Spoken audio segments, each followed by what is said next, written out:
Ladies and gentlemen, the next contestant of the 2010 Messenger Community News Mortgage Choice Golden Gavel competition from Brock Harcourts at Brighton, Mr Michael Severn.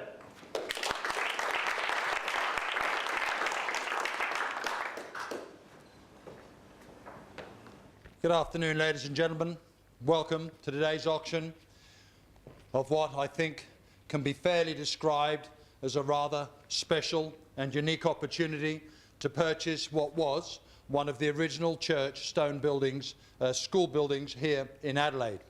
And also there is, at the back of that building, there is a couple of quaint little cottages which in its day were in fact houses for the headmasters of the school. The building was constructed somewhere around 1869, and certainly the major building, the large building, is a landmark building in Jeffcott Street. My name is Michael Severn. I'm your auctioneer here today, and I would certainly like to thank Andrew Fox. I am acting under instructions from Andrew and his offices at Fox Real Estate in North Adelaide, and I'd certainly like to thank Andrew and his vendors for the opportunity to act on their behalf here today. I think it's fairly obvious that what we're not seeing here today is a property that has been staged, managed for the open inspection process. There's no grand dining table that's been laden with cutlery as if a family's going to walk in at any moment. Equally, you're not seeing a gorgeous bunch of flowers adorning a gracious hallway. But we do have something that is far more special. We do have a building that is of significant historical significance, and certainly wonderful charm, character and street presence. I think the brochure describes it as capacious, and I'd have to be honest to say that I had to go and look that up in the dictionary, and it does mean roomy and to hold a great deal, and I think it certainly satisfies both of those criteria. It is certainly roomy, and it certainly has a great deal, whether that is potential, whether it's opportunity. I think it's one of those things that you would have to fill the dots in.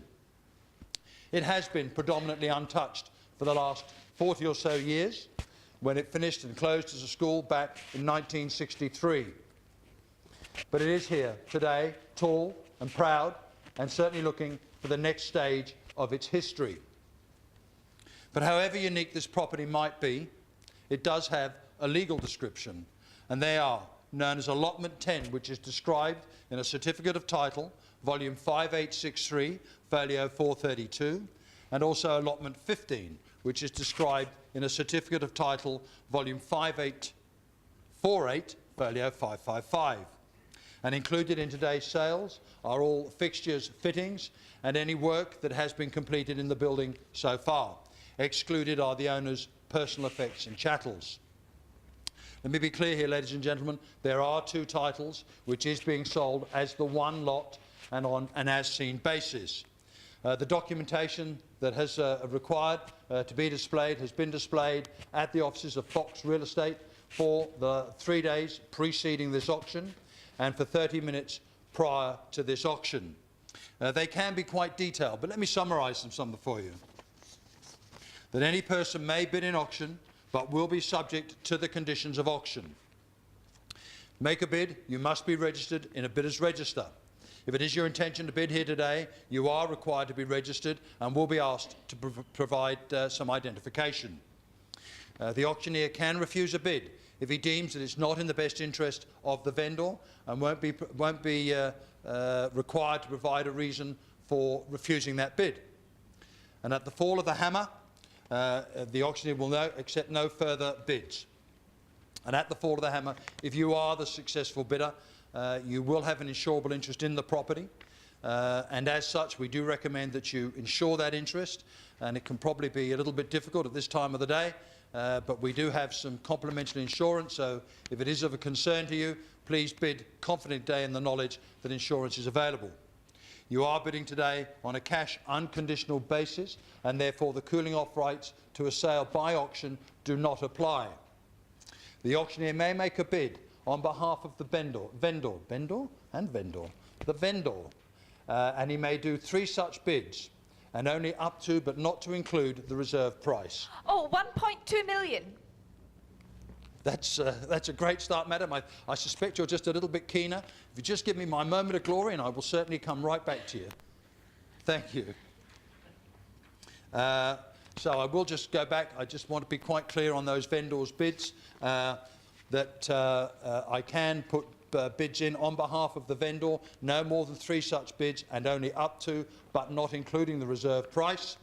And any such bid will be audibly announced by myself. Settlement has been laid down to be the 21st of June, and a 10% deposit will be required at the fall of the hammer. Any variations that have been sought and approved, I do acknowledge. Ladies and gentlemen, are there any questions? Yes, Mr Auctioneer. In the future, should I be the successful buyer, I might look to cut off that rear allotment and build a second house. And build, sorry, sir? Build a second house in the rear allotment, cut it off. Yep. Are there any problems associated with that? Look, thanks, sir. Just to repeat your question, you're concerned that if you were to take off the second block, the second title, you want to know if you can construct a home on that block. Is that correct? Yeah, look, sir, you would have to seek the appropriate authorities through council. I can't give any warranties on that. Today, you are bidding on a cash unconditional basis. Are you clear on that, sir? Thank you. Thank you very much. Good luck with your bidding here today. Any further questions?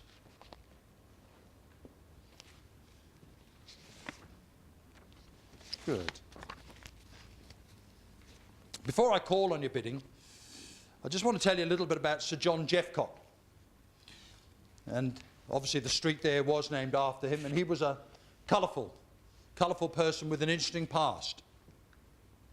And if he was standing here today, well, he'd certainly make history because he'd be over 200. But that aside, if he was standing here today looking at his suburb, he'd be delighted to see how his suburb of North Adelaide has evolved. Bordered by golf courses, parklands, learning institutions, universities, and he himself was quite an educated man. And perhaps if he strolled up his street, he'd probably head up towards Wellington Square, where I'm sure he would take an ale or two with his friends in the Duke of Wellington Hotel. And perhaps on his way back, he might actually take notice of how he's actually surrounded by distinguished homes of character and history that are now, indeed, the very signature of this suburb.